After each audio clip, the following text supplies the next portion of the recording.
Assalamualaikum warahmatullahi wabarakatuh. Halo teman-teman semuanya.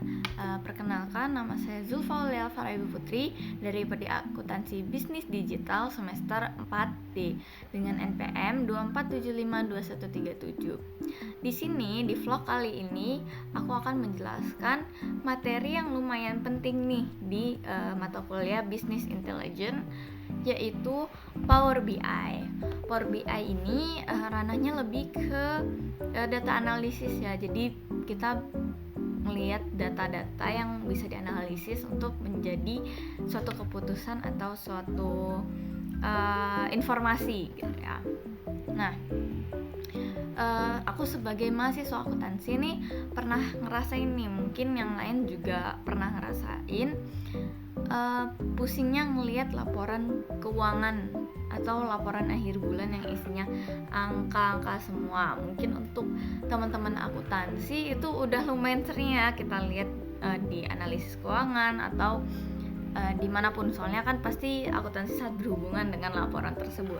Nah, tapi buat teman-teman yang bukan akuntansi nih, yang awam tentang dunia finance, pasti itu kalau ngelihat laporan itu mungkin agak pusing ya, karena isinya angka semua. Nah, di Power BI ini dia bisa merubah itu menjadi grafik atau tampilan yang bisa dipahami oleh teman-teman yang awam dari laporan keuangan tersebut. Nah, sebagai pembisnis juga atau penjual gitu, pasti kan juga bingung kayak ini apa barang yang paling laku atau data apa yang penting untuk ngetahuin apa sebenarnya yang bagus buat bisnis kita. Nah, Power BI itu bisa nyelamatin kita karena itu tuh dia kayak tampilannya dashboard yang bisa sangat mudah dipahami. Jadi kita bisa tahu produk apa tuh yang terjualnya banyak, apa pengeluaran bulan apa yang paling tinggi, itu bisa dibuat di Power BI. Nah, kenapa software ini wajib dipahamin ya? Karena sekarang di era digital itu keputusan bisnis itu harus diambil secepat mungkin, seakurat mungkin, agar tidak ketinggalan dengan kompetitor-kompetitor lain gitu ya. Jadi supaya, karena udah digitalisasi juga, pasti perusahaan-perusahaan yang besar maupun UMKM juga kadang sudah mempunyai aplikasi-aplikasi yang digunakan untuk membuat keputusan bisnis itu lebih cepat dan lebih akurat, jadi nggak ketinggalan dengan kompetitor lain. Nah, daripada lama-lama lagi, biar kita paham dengan Power BI, kita langsung aja nih masuk ke fitur-fitur. Ada 5 fitur di Power BI yang bisa bikin data laporan tadi itu lebih mudah untuk dipahami, jadi kita lebih cepat mendapat informasi untuk keputusan bisnis kita. Nah, fiturnya apa aja dan gimana detailnya, ayo kita bahas langsung di video kali ini. Nah, yang kita mulai dari fitur pertama. Yang pertama itu ada fitur input data multisumber, atau istilah lainnya itu ada data extension. Nah, dalam bisnis itu data perusahaan itu hampir nggak pernah rapi dan ngumpul di suatu tempat. Biasanya ada filenya, ada tempatnya. Biasanya sih kalau yang paling baru itu biasanya di Excel ya. Tapi biasanya kalau udah perusahaan-perusahaan gede itu juga bisa pakai SQL server. Dan di sisi lain data iklan digital atau traffic website dicatatnya di cloud kayak Google BigQuery atau Azure. Nah, kalau pakai cara yang konvensional itu kita harus copy paste manual, mindahin data dari cloud ke Excel, lalu digabung-gabung, kayak ribet banget kan. Takut ada yang human error, salah input data atau hilang data, itu bisa banget. Nah, di Power BI ini kita dipermudah teman-teman, dia dibekali ratusan konektor bawaan dia, jadi bisa langsung ngubungin gitu dari Excel ke SQL, dari web sampai cloud secara bersamaan. Jadi di Power BI ini langsung digabungin, jadi kita nggak perlu repot-repot mindahin dari Excel ke cloud, cloud ke Excel, dari web ke Excel, dari Excel ke cloud, nggak perlu ribet-ribet. Jadi dari Power BI ini semuanya bisa disambungin. Nah, abis itu Power BI itu tuh bakal narik semua data dari yang beda-beda formatnya itu, lalu menggabungkan dan mengintegrasikan menjadi satu model data tunggal yang utuh. Jadi nggak ada ribet mindahin secara manual tadi, takutnya ada kesalahan input data kan buat rugi perusahaan juga atau rugi bisnis juga ya. Nah, itu buat fitur yang pertama nih. Nah, fitur keduanya itu ada transformasi data lewat query. Nah, setelah semua data tadi berhasil diambil sama Power BI atau ditarik sama Power BI, langkah selanjutnya adalah memastikan datanya bersih. Jadi datanya itu kan pasti awal tuh datanya mentah dari lapangan. Nah, kondisinya itu berantakan tuh pasti. Ada baris kosongnya, atau ada salah ketik, atau format tanggalnya rusak, atau fitur yang lainnya rusak. Di sinilah peran Power Query yang sudah otomatis ada ketika kita menginstal Power BI. Fitur ini berfungsi sebagai tempat data cleansing atau mencuci data istilahnya. Kita bisa dengan mudah menghapus baris kosong yang nggak ada datanya, mengubah tipe data juga, misalnya teks harga yang terbaca sebagai huruf, kita bisa rubah jadi angka keuangan, sampai memotong teks kolom atau menggabungkannya. Nah, ada satu fitur yang mungkin paling diminati ya teman-teman di Power Query adalah sifatnya yang non-destruktif. Artinya semua progres yang tadi kita lakuin itu gak akan merubah atau merusak file yang asli yang diambilnya. Jadi Power Query itu cuman ngerekam langkah-langkah kita di panel Applied Steps. Jadi kalau bulan depan ada data terbaru, kita bisa tinggal klik refresh dan data baru itu otomatis dibersihkan lewat langkah yang sama. Nah, lalu ada fitur ketiga yaitu visual data dengan pilihan grafik yang banyak. Di tahap ini data kita udah bersih dan siap ditampilkan. Nah, Power BI ini nyediain banyak banget jenis visualisasi. Mulai dari yang standar tuh kayak bar chart, line chart, pie chart, sampai modern seperti tree maps. Nah, terus ada juga matriks, bahkan peta interaktif. Jadi banyak banget tiap pilihannya. Nah, tapi buat data visualisasi itu bukan cuman bikin grafik yang penuh warna sama estetik aja, tapi bisa grafik tuh bisa memberikan informasi secara langsung atau bisa dipahami oleh pemakainya gitu dalam waktu yang singkat.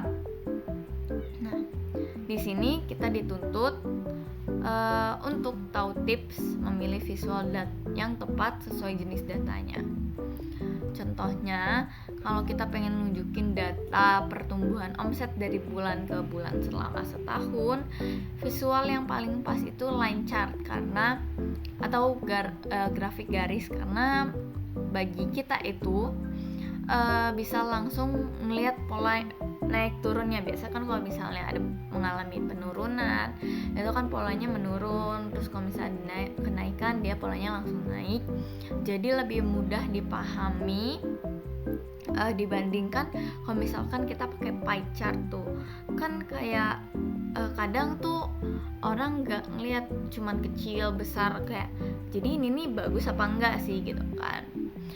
Nah, ketepatan milih grafik itu juga jadi kunci utama biar laporan kita ini bisa mudah dimengerti dan bisa diambil informasinya secara cepat dan tepat untuk kepentingan bisnis ya.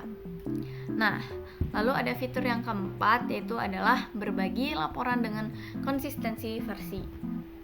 Nah, ini biasanya solusi dari pengalaman itu yang dialami pengguna Excel. Nah, kita kan pasti pernah nih bikin laporan di Excel tuh udah rapi-rapi, udah bagus-bagus, tapi pas dikirim ke dosen atau ke teman atau ke rekan bisnis, itu pas dibuka filenya itu jadi berantakan lagi karena ada beda settingan lagi di masing-masing device kan. Atau misalnya datanya yang di device kita kebaca tapi di device teman kita nggak kebaca, malah jadi hashtag value. Nah, di Power BI ini ada namanya Power BI Service berbasis cloud. Jadi begitu laporan kita selesai dibuatnya, kita tinggal klik tombol publish, laporan tersebut akan diunggah ke cloud dan dirubah menjadi suatu link internet yang aman. Jadi kalau kita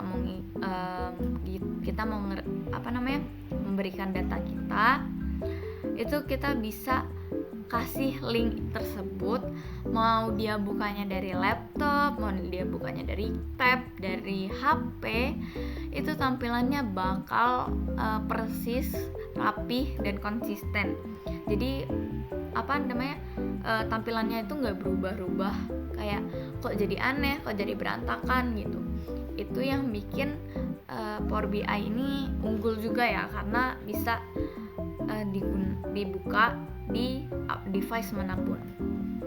Nah, fitur yang kelima itu ada schedule refresh atau pemberian otomatis. Nah, kan sebagai pebisnis nih, kita kan pasti kalau buat laporan usaha itu kurang lebih pasti ke pembisnis atau perusahaan ya teman-teman.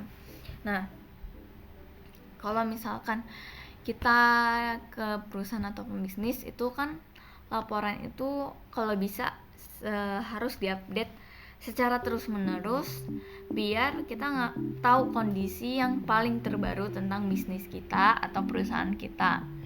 Bayangin kalau setiap hari itu, setiap jam ada transaksi terusan dan itu kita ngerekapnya lumayan lama, apalagi buat di perusahaan gitu ya. Perusahaan kan harus tahu, harus rinci, harus ketat lah ya istilahnya kalau mau masukin data-data transaksi itu. Jadi buat manajer itu pengambilan keputusannya bisa secara cepat dan bisa menyaing kompetitor. Nah, di Power BI itu yang fitur schedule refresh atau pemberian otomatis itu dia jadi file kita laporan gak perlu diklik refresh manual lalu diekspor ulang jadi PDF terus baru dikirim datanya ke manajer kita atau ke bos kita.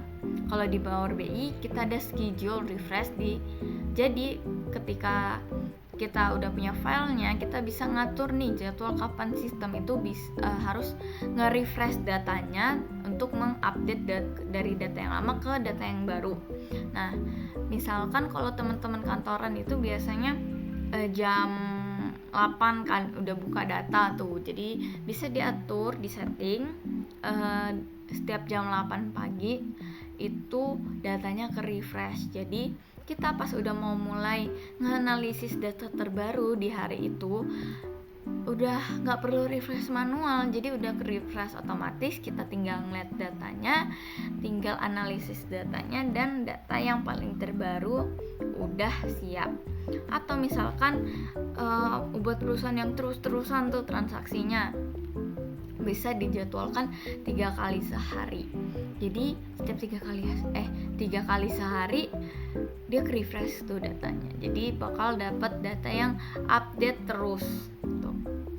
Nah, sistem di latar belakang akan otomatis bergerak menarik data yang baru tadi ke file yang ada di Power BI-nya.